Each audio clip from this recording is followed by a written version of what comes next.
September 9th, 1992, the MTV Video Music Awards at UCLA's Pauley Pavilion. Two worlds were about to collide in the most unlikely of places, a backstage catering tent. On one side stood Axl Rose, the undisputed king of stadium rock, leather pants still gleaming under the harsh backstage lights. His band Guns N' Roses had ruled MTV for half a decade, their videos in constant rotation, their concerts selling out arenas across America. Rose embodied everything rock and roll was supposed to be in the late 80s, dangerous, rebellious, unapologetically masculine. On the other side sat Kurt Cobain, quietly holding his 3-month-old daughter, Frances Bean, flanked by his wife, Courtney Love. Just 1 year earlier, nobody outside of Seattle had heard of Nirvana. Now their album Nevermind had done the impossible, knocking Michael Jackson's Dangerous off the top of the Billboard charts. But Kurt looked nothing like a rock star. Wearing a simple t-shirt and jeans, his blonde hair unwashed and hanging in his eyes, he seemed more like someone who'd wandered into the wrong tent. The tension had been building for months. It started with respect, oddly enough. Rose had been one of the first major rock stars to publicly praise Nirvana, even wearing a Nirvana baseball cap in Guns N' Roses' video for Don't Cry. When Nevermind exploded, Rose immediately saw an opportunity. He wanted Nirvana to open for Guns N' Roses on their upcoming stadium tour with Metallica. It would be the biggest tour of 1992, playing to hundreds of thousands of fans across America. But Kurt wanted nothing to do with it. Dave Grohl later described Rose's persistence as non-stop phone calls. Rose couldn't understand the rejection. Here he was, offering an unknown band from Seattle the chance of a lifetime, and they were turning him down flat. Kurt's reasons were philosophical, not personal. In interviews, he'd started drawing clear lines between what Nirvana represented and what he saw as the hollow spectacle of stadium rock. "We're not your typical Guns N' Roses type of band that has absolutely nothing to say," he told one interviewer, the disdain barely concealed in his voice. Rose tried once more. He invited Nirvana to play at his birthday party. Again, they declined. That's when Rose's admiration curdled into something uglier. The breaking point came during a Guns N' Roses show in Orlando, Florida, just weeks before the MTV Awards. A recent Vanity Fair article had made explosive allegations about Courtney Love's drug use during her pregnancy, and the story had become tabloid fodder across America. Rose, never one to miss an opportunity for controversy, used it as ammunition from the stage. "The only thing that alternative means to me," he sneered into the microphone, "is someone like Kurt Cobain and Nirvana, who is basically just a junkie with a junkie wife. And if the baby's born deformed, I think they both ought to go to prison." The crowd roared. Rose basked in the reaction, unaware that his words had just declared war on the most important new band in America. News of Rose's on-stage attack reached Kurt within hours. Friends expected him to respond with equal venom, to use his own platform to strike back. Instead, Kurt did something unexpected. He said nothing. Not in interviews. Not on stage. Not even to close friends who pressed him about it. Kurt absorbed Rose's words like he absorbed everything else. Quietly, internally, letting the hurt and anger settle somewhere deep where others couldn't see it. But those closest to him noticed the effect. Dave Grohl later said Kurt seemed more withdrawn in the days leading up to the MTV Awards, more prone to the sudden mood shifts that would overtake him without warning. Chris Novoselic observed that Kurt was unusually quiet during rehearsals, playing mechanically, his mind elsewhere. The MTV Awards represented a cultural inflection point. For the first time, grunge bands would share the same stage as the hair metal acts they were rapidly replacing. MTV's producers, perhaps naively, seemed unaware of any tension between the camps. They seated Guns N' Roses and Nirvana in the same backstage area, their trailers parked side by side. Kurt arrived early with Courtney and Frances Bean, seeking refuge in the catering tent. He found a corner table away from the main flow of traffic and sat with his daughter while Courtney made conversation with other performers. He seemed content to observe rather than participate, watching the controlled chaos of a major television production with detached curiosity. Then Axl Rose walked in. Rose entered like he owned the place, which in many ways he did. Guns N' Roses were the most requested band on MTV, their videos still pulling massive ratings. He was flanked by his girlfriend Stephanie Seymour, the supermodel whose presence guaranteed camera attention wherever they went, and a small entourage of bodyguards and assistants. The tent went quiet. Everyone knew about Orlando. Everyone knew about the insults, the rejected tour invitations, the growing animosity between the two camps. Conversation stopped mid-sentence. Cameras, previously focused on other performers, began swiveling toward the inevitable confrontation. Rose spotted Kurt immediately. Their eyes met across the tent, and for a moment, neither moved. Then Courtney Love did something that would become legendary in rock folklore. She stood up, smiled her most innocent smile, and called out loudly enough for the entire tent to hear, "Axl, will you be the godfather of our child?" The question hung in the air like a challenge. Love's tone was mockingly sweet, but everyone understood the subtext. She was referring directly to Rose's Orlando comments, throwing his own words about their deformed baby back in his face, in front of dozens of witnesses and rolling cameras. Rose stopped dead in his tracks, his face flushed red above his leather jacket. The easy swagger disappeared, replaced by something approaching panic. "Shut your bitch up," he snarled, pointing at Kurt, "or I'm taking you down to the pavement." The threat was classic Axl Rose, loud, aggressive, designed to intimidate. It was the kind of confrontational behavior that had made him famous, the rock star bad boy persona that sold millions of records. But Kurt Cobain wasn't intimidated. He looked at Rose calmly, almost thoughtfully, as if considering the demand. Then he turned to Courtney with perfect timing and said in a voice dripping with sarcasm, "Shut up, bitch!" The tent erupted. It wasn't the response anyone expected, least of all Axl Rose.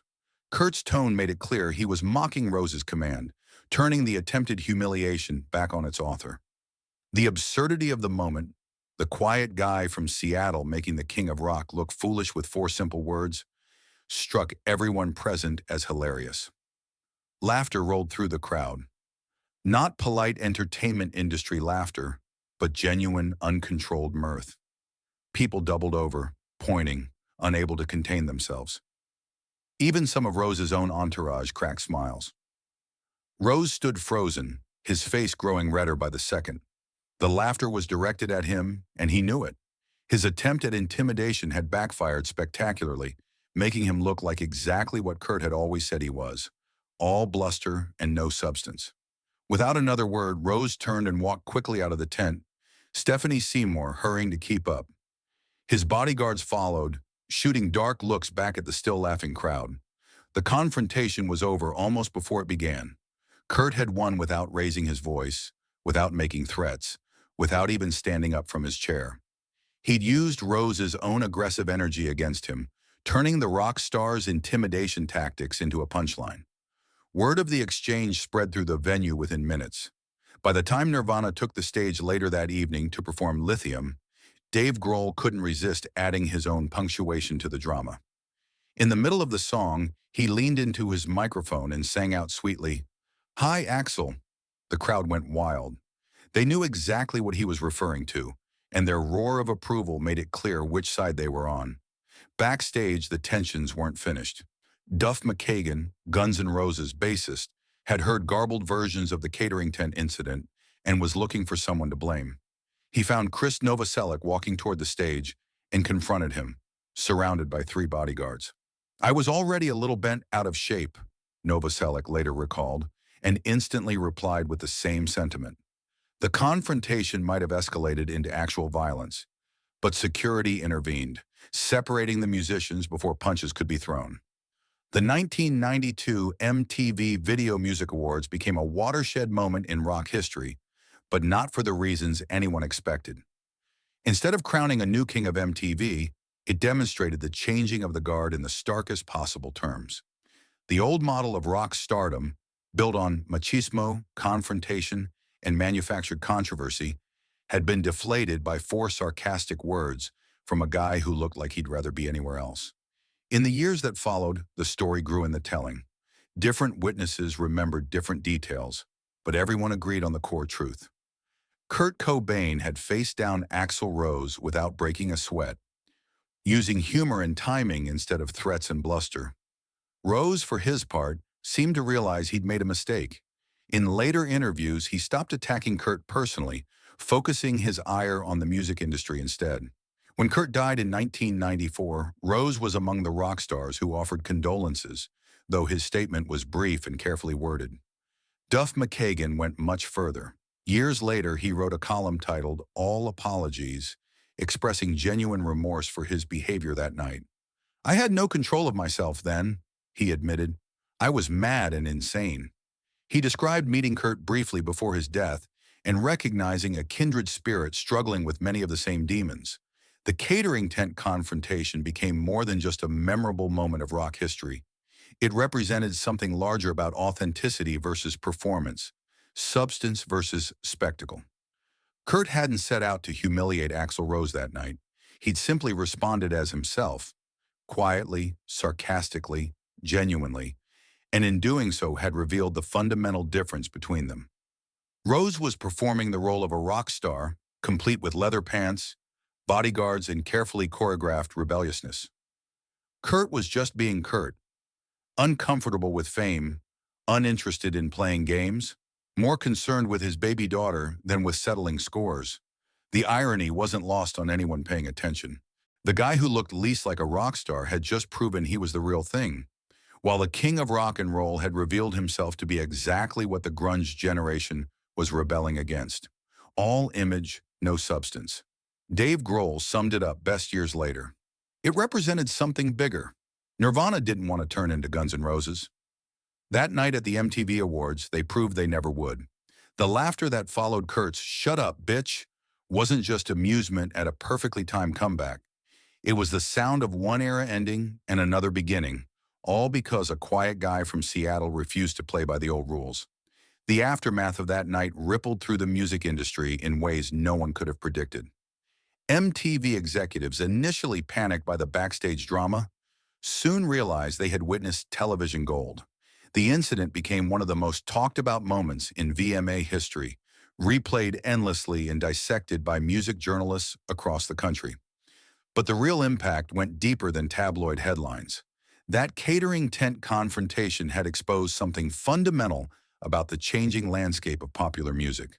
The old guard, represented by Rose's leather-clad machismo, suddenly looked antiquated, almost cartoonish, when confronted with Kurt's understated authenticity. Music industry insiders who witnessed the exchange later described it as a generational shift happening in real time. One MTV executive, speaking anonymously years later, said, "You could feel something ending that night. The whole hair metal thing, the attitude, the posturing, it all looked suddenly ridiculous next to this guy holding his baby." Kurt himself never spoke publicly about the confrontation in detail. True to form, he deflected questions about it in interviews, preferring to focus on the music. When pressed by one persistent journalist about the incident, he simply shrugged and said, "I was more worried about Frances getting formula on her outfit than whatever Axl was saying." That response, casual and dismissive, perfectly encapsulated why Kurt had won the exchange so decisively. While Rose was playing the part of a rock god, Kurt was simply being a father, a husband, a human being navigating an absurd situation with grace and humor. The cultural implications extended far beyond rock music. Fashion magazines began featuring flannel shirts and ripped jeans on their covers. The carefully constructed image of the rock star, all leather and attitude, gave way to something more approachable, more genuine. Young musicians across America abandoned their hairspray and embraced authenticity instead. Rose, to his credit, eventually seemed to understand what had happened. In rare interviews after 1992, he spoke more thoughtfully about the nature of celebrity and performance. The bombastic persona that had made him famous became less pronounced, though it never entirely disappeared. The incident also highlighted the power dynamics within the music industry itself. Record executives who had built their careers promoting the hair metal aesthetic suddenly found themselves scrambling to understand and market this new wave of authentic, unpolished artists. The suits who had once demanded theatrical performances now had to figure out how to sell genuineness. Courtney Love, meanwhile, became something of a folk hero among feminist rock fans for her role in the confrontation. Her mock-innocent question had perfectly deflated Rose's aggressive posturing, proving that wit could be more devastating than volume. In later interviews, she described the moment with characteristic directness. Axl was being a bully, and bullies hate being laughed at more than anything. The ripple effects extended into the broader cultural conversation about masculinity in America. Kurt's refusal to engage with Rose's traditional alpha male posturing represented something new, a different kind of strength that didn't depend on intimidation or volume. This quiet confidence would become a defining characteristic of the grunge generation, influencing not just musicians but actors, writers, and artists across multiple disciplines. Years later, music historians would point to that backstage confrontation as a pivotal moment in the evolution of rock culture.